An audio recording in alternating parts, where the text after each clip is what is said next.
So now let's go on to the last one. And what the last one is intended to do is take everything that we have done, and we're not going to do part 6 because we don't have time, but we're going to take everything that we have learned so far and we're going to amalgamate it into this one talk so that there is some structure to how to evaluate a lesion. Okay? So right now this is how you feel, and I know it. Yeah? And hopefully you will feel a lot better at the end of this talk. Okay? Okay, so let's put it all together, and to put it together, we do the two-step dermoscopy algorithm. And what is that algorithm? It is, you have a lesion that you're evaluating. The first decision that you have to make is the lesion melanocytic, yes or no?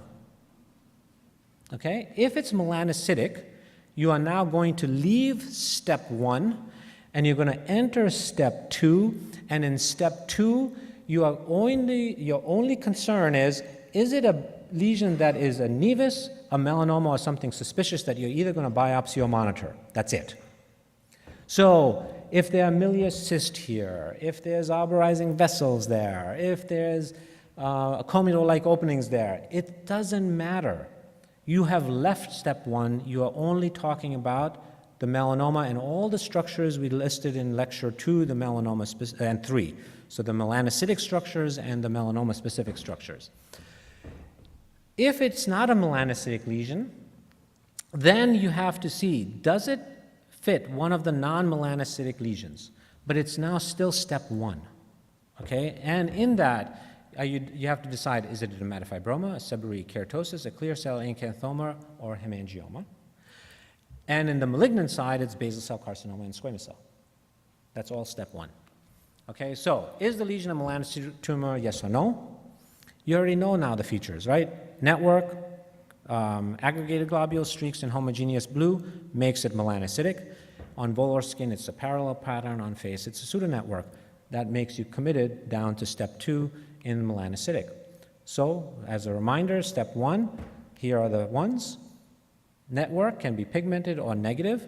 Aggregated globules, streaks, homogeneous blue. You're committed.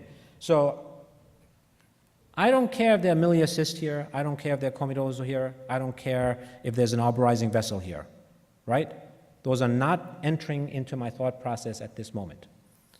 So you're committed now, melanocytic. Now, there are 2 exceptions that you will very quickly recognize when you're in practice. One is when you have a peripheral network with a central scar-like area, and that is characteristic of a dermatofibroma. And the second one is moth-eaten borders with a fingerprint-like network pattern seen in a solar lentigo, okay? And the most prominent of the solar lentigines is an ink spot lentigo, okay? So those are the exceptions to the rule. So you will, and in this case, it's the pattern, so peripheral network, central skull-like area, that pattern trumps the presence of the network and defines it as a dermatofibroma. And in here, it's the fingerprint-like network pattern with moth-eaten borders that trumps the presence of the network. And in the ink spot lentigo, it's almost this very prominent 3-dimensional superficial networky-like appearance, right? And then the parallel pattern, palms and soles, and then your pseudonetwork pattern on facial skin. And that makes them committed to melanocytic. If it has one of these features, then you're going down here, and towards that end, there are multiple algorithms that have been created to help you differentiate benign from malignant. The only one we'll talk about is going to be pattern analysis at the end.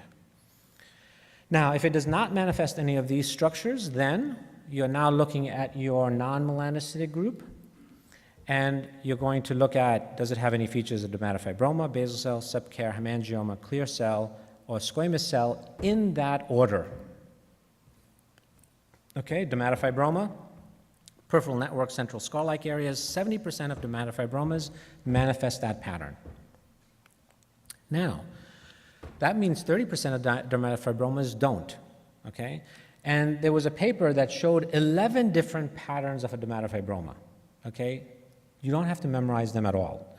All you have to know is a couple of things. One is, what type of scope are you using? What type of light source are you using to see the dermatofibroma? And remember the histology of a dermatofibroma. Okay, and with those two, you can make sense of every dermatofibroma you look at. So, light source, polarized light, you're going to see vessels.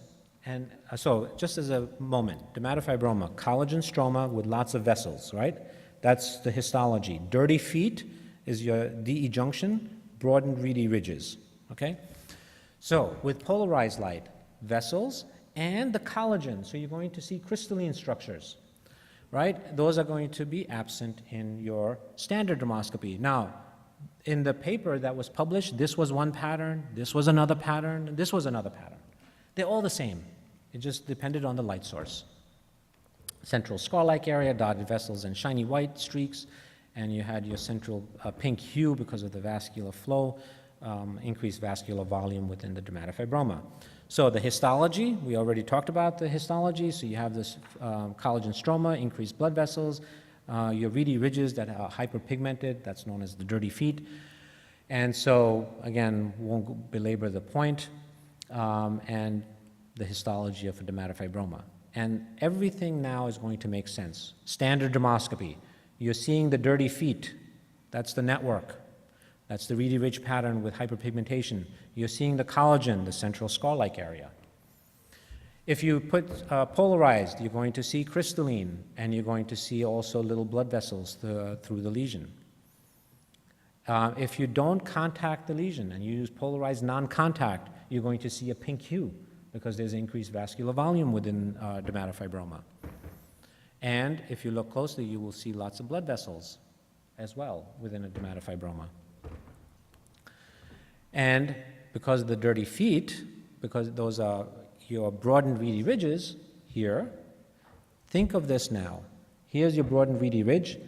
Think of it as a cone, and there's increased pigmentation here, here, and here, but there's more per unit area here than there is here, and therefore you will see ringed globular structures. Okay? So if you know that, every dermatofibroma can make sense to you. So sometimes you are in a challenging position. Is this a nevus or is this a dermatofibroma? Right? Difficult sometimes. But remember, we are talking, when you make a final diagnosis, you're not just looking at a two-dimensional image. You're doing more than just a two-dimensional image. There's multiple inputs. And this was a wonderful study that looked at if we blindfolded dermatologists and we asked them to touch lesions, could they make a diagnosis? And it turns out just based on our touch, we can make a diagnosis. And in a dermatofibroma, right? I mean, you touch it, you squeeze it, you look at it dermoscopically, everything fits together, it's a dermatofibroma. All right, so that's the message of a dermatofibroma. And by the way, I think touch gives us so much information that we haven't actually scientifically dived into. But I know for a fact that almost every lesion that I look at, I touch it too. I don't know why I do it, but I'm sure there's something I'm gaining from that touch, right? Some information I'm gaining from touching the lesion. So again, this is a book by Gauss, and it's the theory of combined observations. What Gauss what showed is that if you have multiple observations that are leading to the same diagnosis, then it's the diagnosis, right? So if I have a lesion that's showing peripheral network, central scar-like area, ring-like globules, vessels, central vascular blush, and crystalline, they're all telling me it's a dermatofibroma, not a melanoma, not a basal cell carcinoma, right? So it's that when we use dermoscopy, we're not basing anything on one finding. We're actually assimilating it into some kind of a logical structure that gives us the diagnosis. So that's your dermatofibroma structures, right? Basal cell, so it's ovoid nest, non-aggregated blue globules, leaf-like structures, spoke wheel, arborizing vessels, and shallow ulceration. You already know the ovoid nests and globules. And again, the globules can sometimes be a little different in color based on where they're located in the skin because of the Tyndall effect. You can have your leaf-like. So here again, A little imagination, leaf-like areas. And then your spoke wheels, right, which we already went through. So if you have any of these, concentric globules, same thing as a spoke wheel, then it's a basal cell carcinoma. Now, there are, again, a difference in the way we think. There are some basal cells that can mimic melanoma. And you can take the approach that I want to be 100% sure clinically every time, or you can take the approach that as long as I do the biopsy, I'm okay, right? So for me, I think that if I can make you do the biopsy, I've done my job. There are others who feel, no, you really have to be able to tell the difference between a pigmented basal cell and melanoma all the time, okay? So for those of you who adhere to that, there are clues to the diagnosis. So here's a basal cell. Why are these not streaks? These are not streaks because this is a leaf. Why is it a leaf? It's these prongs that meet at a central hub at the peripheral end that creates a leaf. If they met towards the center of the lesion, it would be melanocytic. Number one. Two, the streaks tend to be fuzzy, out of focus. In a melanocytic lesion, they tend to be sharply in focus. Three, these streak-like things in a basal cell can also radiate in towards the tumor itself. So you have this into the tumor, right? So in a melanocytic lesion, what are streaks? Streaks is horizontal growth. It means away from the tumor. You can't have horizontal growth into a tumor, right? So those are the clues that if you really want to tease it apart. But if you told me this is a melanoma, okay, fine. You're still going to biopsy it and then come back a basal cell. Okay, why is this not a globule? Well, it's not aggregated. But how could you be sure, right? Well, why is that? It could be an atypical globule. Fine, it's an atypical globule. So therefore, you think it's melanoma. So go ahead and biopsy it. You get a basal cell, okay. So again, the way we think. Concentric globules, right? These are variants of spoke wheels. But why are they not atypical globules? So this is the dilemma. But again, these are concentric, therefore they're in line with spoke wheels, and therefore this is a basal cell. So this should be in your handout, or at least you'll have access to this, is that globules in a basal cell, they tend to be blue-gray, non-aggregated, and you'll see other features of basal cells, such as alburizing vessels. In melanoma, they tend to be brown to black, aggregated, and you'll see other features that make the diagnosis of melanocytic, like network. Streaks in basal cell, fuzzy out of focus. Some can radiate towards themselves. They converge peripherally, creating a leaf-like structure. And the other thing is in a basal cell, the central portion of the basal cell is usually hypopigmented, whereas in a melanocytic lesion, it is usually hyperpigmented. Here's the example. So hypopigmented as opposed to hyperpigmented. They radiate and then meet at a focus at the periphery, creating a leaf, radiate away, converging towards the center of the lesion would be melanocytic. So that's your melanocytic streak and the difference of the streaks in a basal. And some of these are also radiating towards the tumor itself, right? Notice that. So you can tease that apart. Now, then they'll go on, other people who are on this, that want to make a diagnosis based on one structure, I kind of remind them about the Gauss thing, that look, these are not globules, right? These are ovoid nests. Put it in perspective. They're not aggregated, and there's an alburizing vessel. They're both telling me it's a basal cell. Well, these are non-aggregated. Well, you just told me non-aggregated, right? So, well, here are blue non-aggregated globules. So why is that not a basal cell? So I said, well, you know what? This is not a basal cell because it has a network, therefore I know it's melanocytic. And now I put it into perspective that these are blue globules in a nevus, congenital nevus, right? So there's this logic that comes in. You can't dissociate things. So it's putting it in context. So what is this? You know, think about this. So you have non-aggregated globular structures, some concentric. There's a little bit of fuzziness going off to the periphery, hypopigmented in the center, basal cell. And that's what this is, right? Fuzzy streaks, concentric globules, basal cell. Errors in clinical diagnosis will not lead to of preventing you from doing a biopsy. The only thing it does is hurts your ego, that's it, right? But you're still going to end up biopsying the lesion, and that's all I really care about. Okay, arborizing vessels, 94% predictive value for basal cell. The message here is that, yes, it's very common in basal cell, but arborizing vessels can be seen in other things. Melanoma, in a cyst, right? Just look at an epidermoid cyst, you'll see them. In scars, you'll see them. So it's not completely diagnostic, but very suggestive. If you see arborizing, you should be thinking basal cell. And basal cells can also sometimes have vessels that are not arborizing. So here's a basal cell with some linear and coiled vessels. Well, you know, that's usually associated with melanoma, right? So these are all three melanomas, but on occasion it's basal cell. But you will not do a biopsy because of that. You may be thinking amelanotic melanoma here, but that's okay. You'll still biopsy. And then you have your shallow ulceration, which is the next feature that will help you in the diagnosis of basal cell. And here's the shallow ulceration. Plus you have your arborizing vessel. Additional clues to basal cell, shiny white, which we talked about when we talked about the crystalline structures. You'll only see that with polarized light.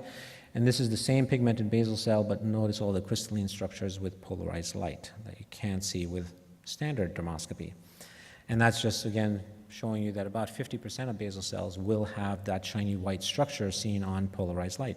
And here's one such example of a basal cell with the crystalline structures. And we talked about the differential. Again, your problem in clinic is going to actually be on the non-melanocytic end, will be basal cell versus LPLK. You can't tell them apart. And you won't be able to tell apart an amelanotic melanoma from an LPLK. So here's what happens in your two-step algorithm. If it's melanocytic lesion, your differential is between melanoma and Spitz. If it's non-melanocytic, you're going to end up between basal cell and LPLK. And then there's the crossover here between melanoma and LPLK. Okay, additional clue. Hopefully it projects. But in basal cell, think of the peppering that you see in a melanocytic lesion, but instead of being gray, it's brown. Okay? Brown peppering. And you can kind of see this little brown peppering. They're actually even finer than dots. Okay? And that is seen commonly in basal cell. So these very fine, sharply focused here. Right? It's almost peppering, but in brown color. Seen in basal cell carcinoma. Leaf-like, right, structure there as well. So those are your features for basal cell, as ulceration, leaf-like areas, ovoid nest, non-aggregated globules, and your spoke wheel areas and your arborizing vessels. Okay, if it's not a basal cell, then you look for your features of a seborrheic keratosis. So milia cyst, comedor-like openings, fissures and ridges, fingerprint-like structures, hairpin vessels with a white halo and moth-eaten borders. So milia-like cyst. Usually you'll see 3 or more. And this is a reminder that milia cysts now become important.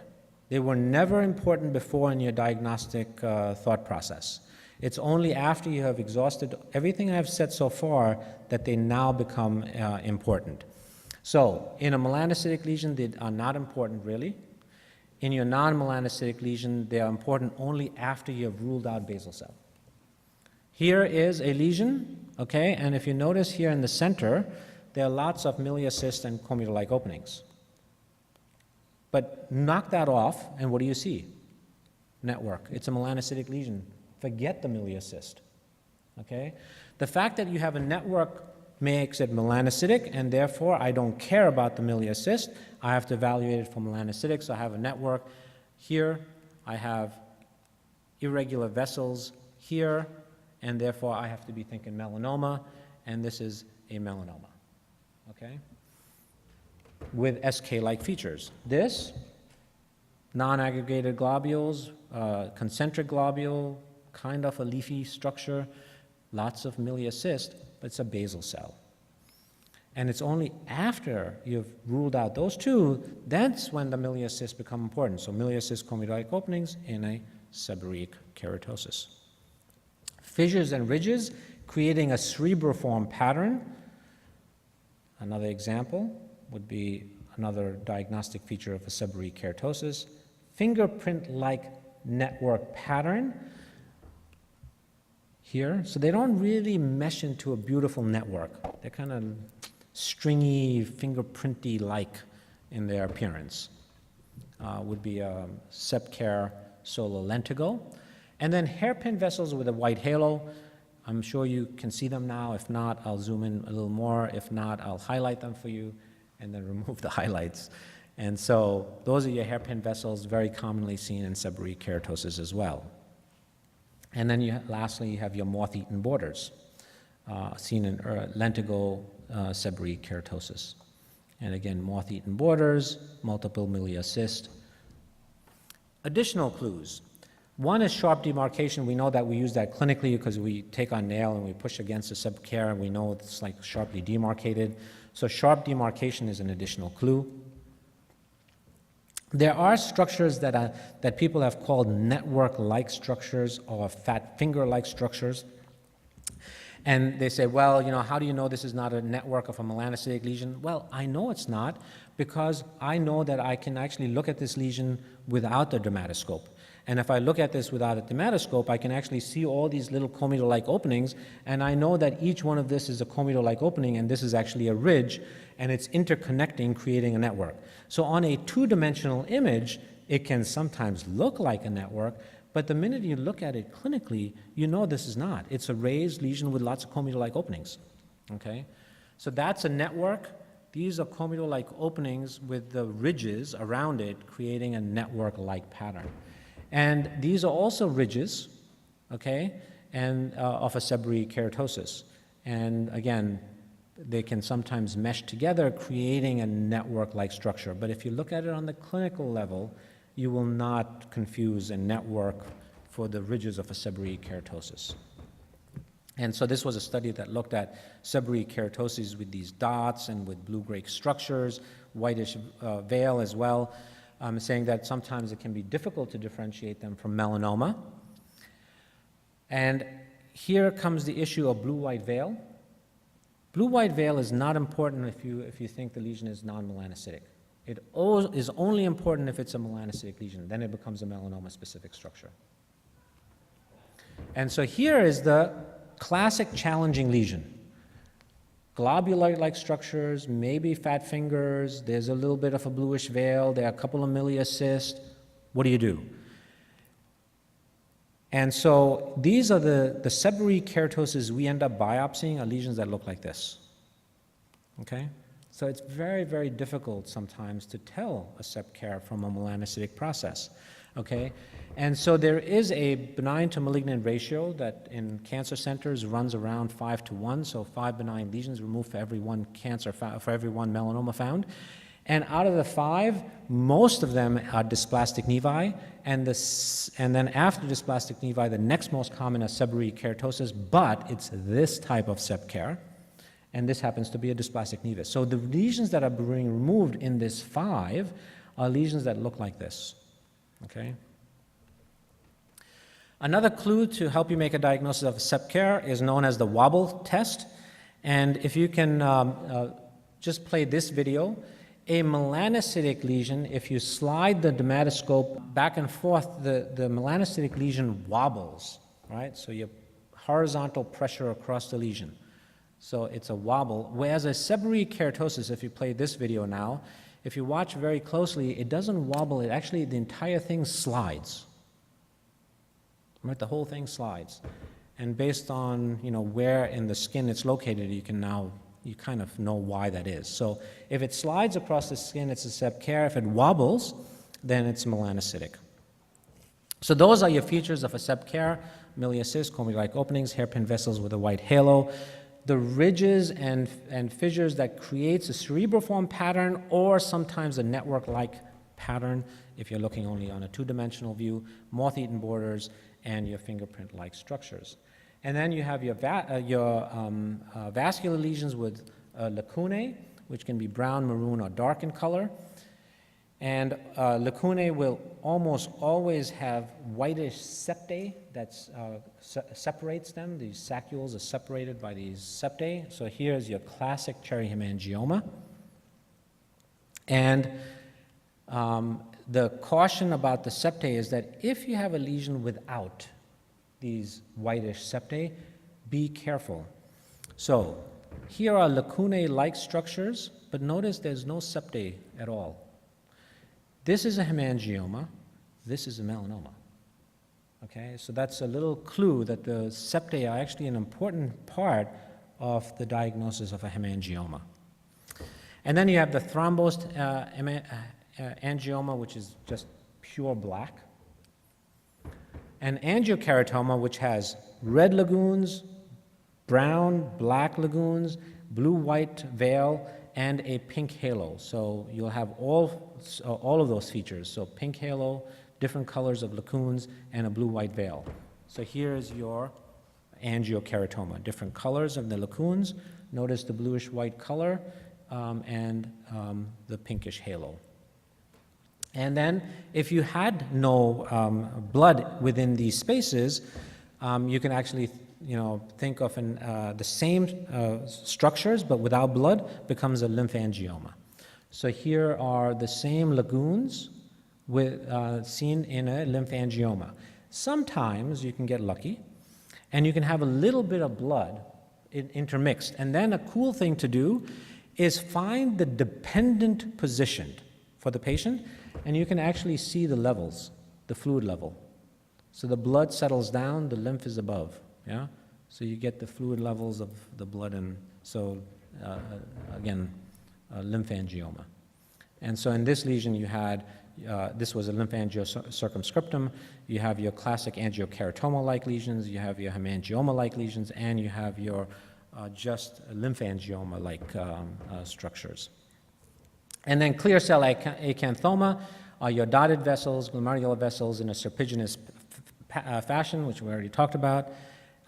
Very, very diagnostic. So here's the lesion on the leg. Usually you're thinking squamous cell, and then you look at, or basal cell, and you look at it and you get this beautiful serpiginous distribution of vessels, and that's your clear cell acanthoma. We don't biopsy these anymore.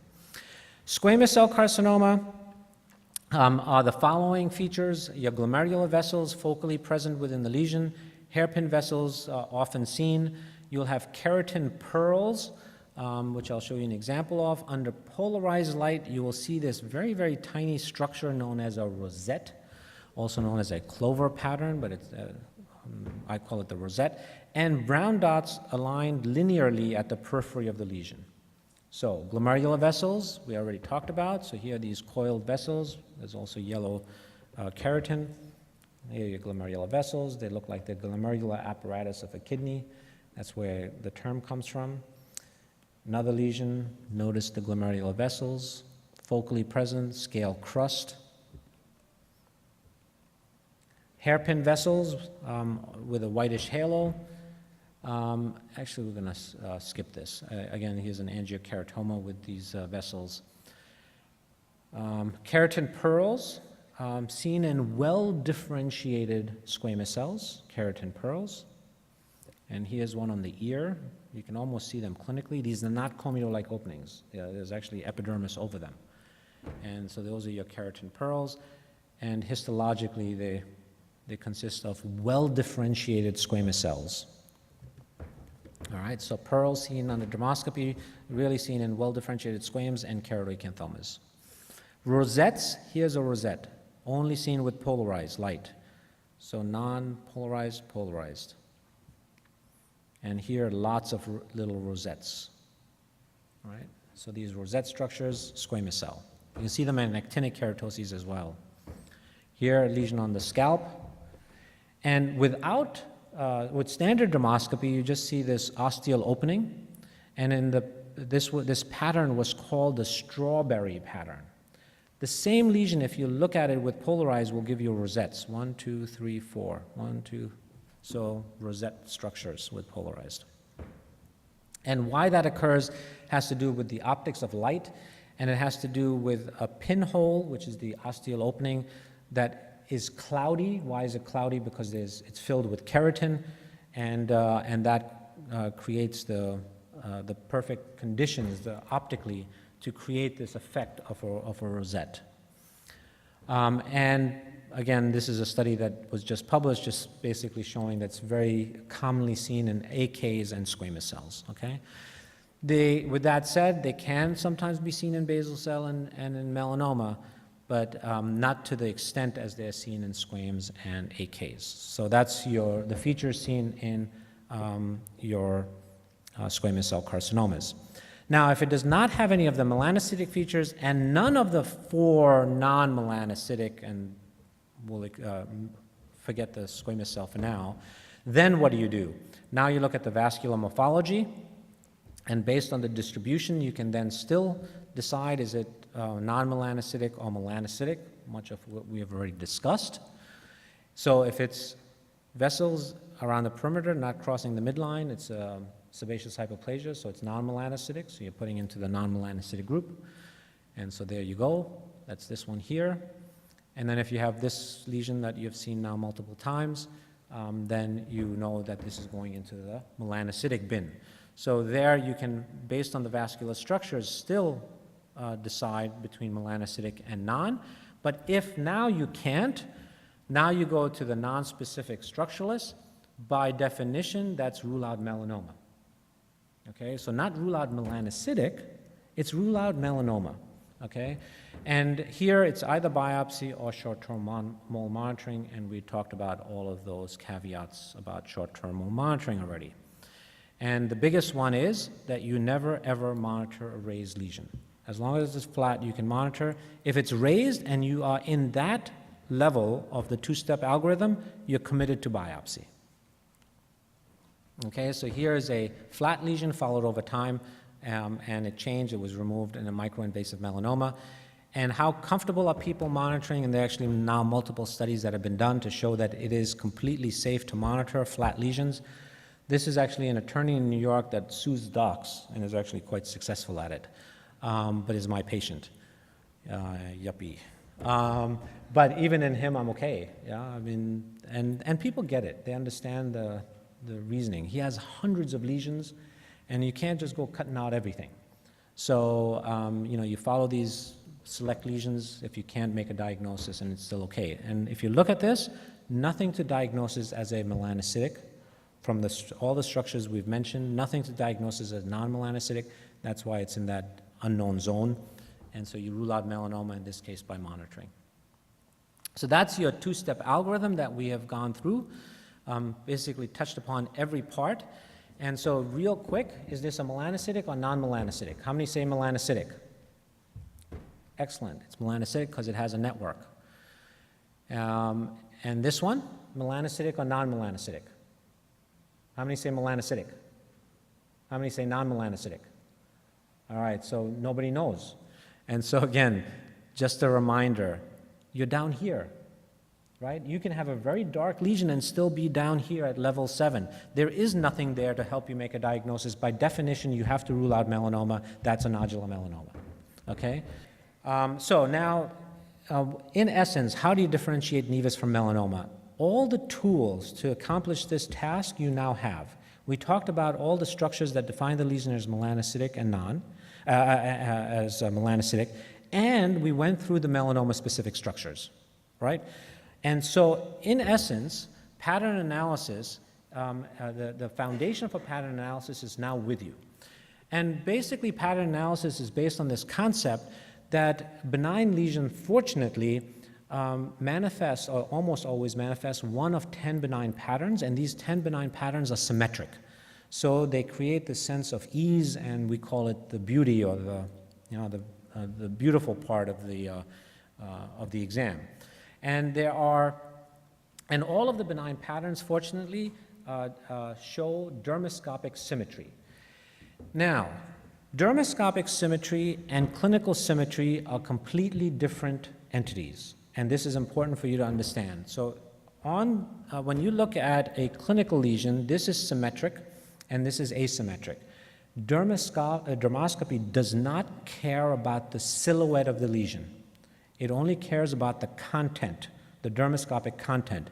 Dermoscopically, this is an asymmetric lesion, and this is a symmetric lesion.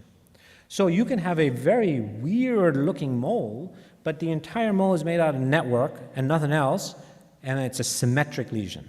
Okay, so dermoscopic symmetry, that's the definition. So this dermoscopically is a symmetric lesion. This dermoscopically is an asymmetric lesion based upon the content, the dermoscopic content. And those are your 10 benign patterns. And they should be in your handout, and if not, go to the 3Gen booth. They have these cards with these 10 patterns on there, okay? And in pattern analysis, if you know that a network pattern is benign, it doesn't matter how many ways you see that pattern, you'll know it's benign. So your patterns: diffuse network, benign. Patchy network, benign. Let's skip that. It's a little bit more complicated. But peripheral network, central hypopigmentation. These are your benign patterns. Peripheral network, central hyperpigmentation. We talked about the lamella, so we'll pass that. We will skip this. Your homogeneous pattern, brown, blue in a blue nevus, brown congenital, and then you have your tan in redheads, homogeneous. And then remember the vascular structures that are important in helping to decide melanoma versus not. I'm going to skip this again, try to finish this off with the key point, which is, you know about the starburst now as well. You know about the peripheral globules, the different types that defines Spitz versus benign growing lesion. And then you have your next benign pattern, peripheral network with central globules, benign. Globular pattern, benign. Two-component pattern, benign. Multi-component, one axis of symmetry is all that's required. So the structures on one end, on one side, have to be the same as the other side, is a symmetric pattern, and that's considered benign.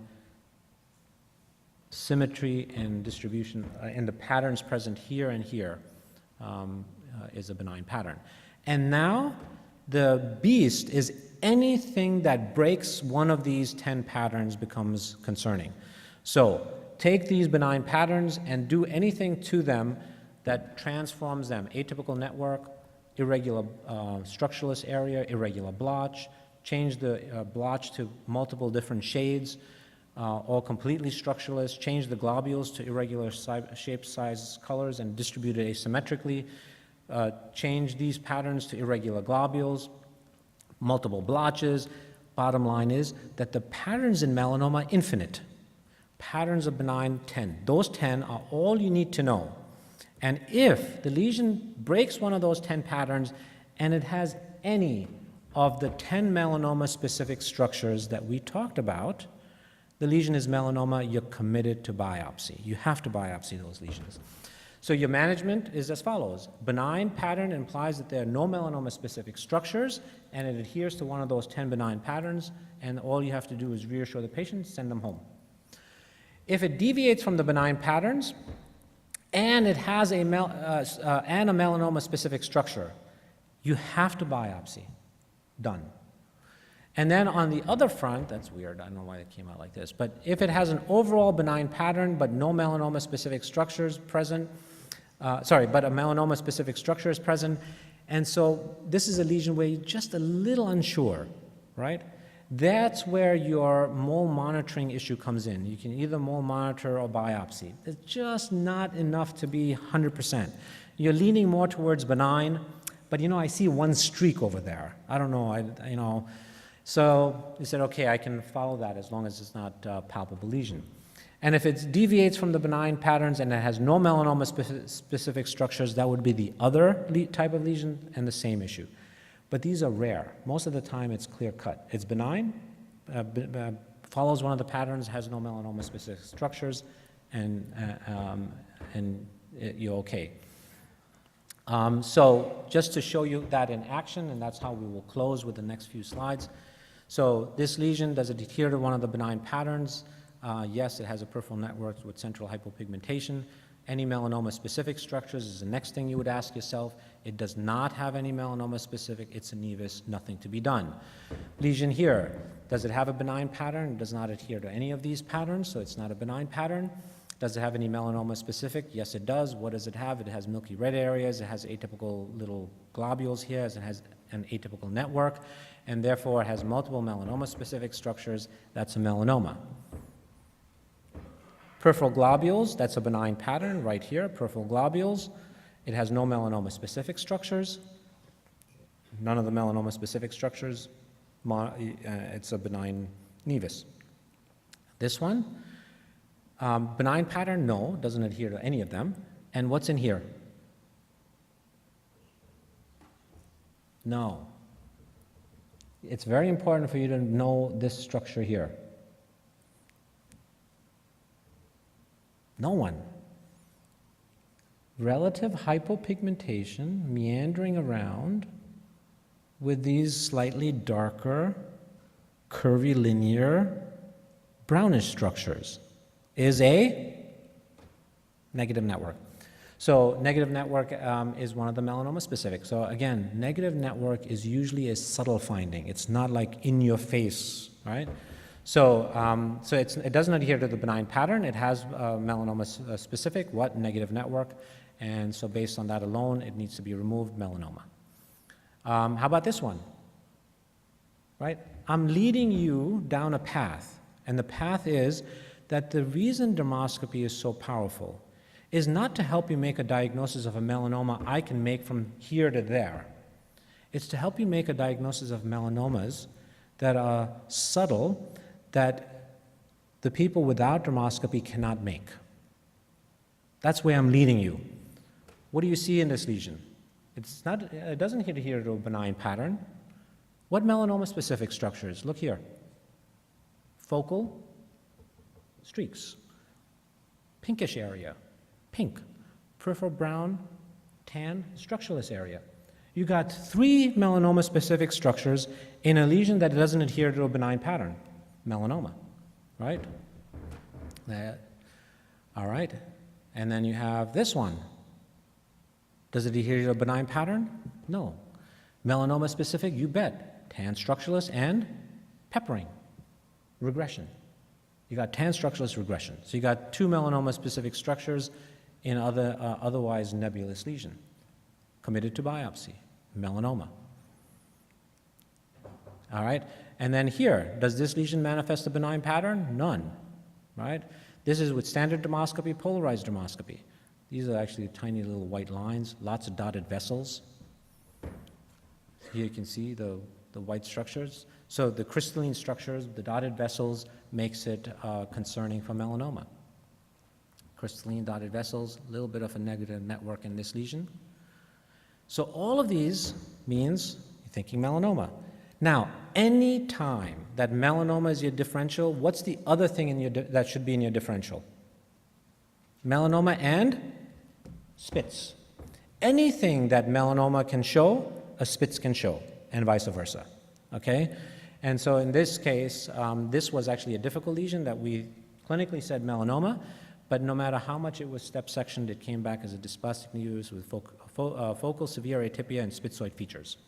Okay? That's the best we can do. But dermoscopy, we had to biopsy this lesion. And even now I'm comfortable, this lesion had to come off, right? This one, globules throughout, homogeneous color, benign pattern, globular. Melanoma specific, none. Has Kabul-Sol globules, no melanoma specific, nevus. This one, notice the peripheral globules, right? So it does, to some extent, adhere to that. What makes you uncomfortable? There's some dots in here, right? They're central, but kind of going off to the periphery, so a little bit uneasy, but overall feeling is it's probably benign. So any melanoma-specific structures, the best would be that, you know, maybe there's missing focal globules here, maybe these dots are not fully in the center, so just a little bit off. So this is a lesion you could monitor or you could remove. In this case, we said, well, can't fully rule out melanoma, so I felt uncomfortable monitoring, and this came back as dysplastic nevus with focal severe atypia. Right? It was an excisional biopsy, it's out. But again, this is where that your judgment call, it would have been fine to monitor this lesion as well. And then the last lesion, this one, benign pattern, sure, starburst pattern, and that would be a Spitz nevus. Melanoma specific, it has pseudopods, but melanoma specific means focal. If it's around the entire perimeter, it's a typical. It would be considered Spitz, right?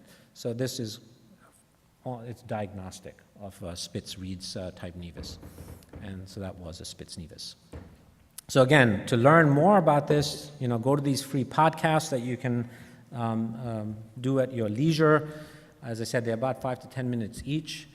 And again, to remind you that if you do want to get a 2-day, this is nothing. Yeah, this is just to whet your appetite.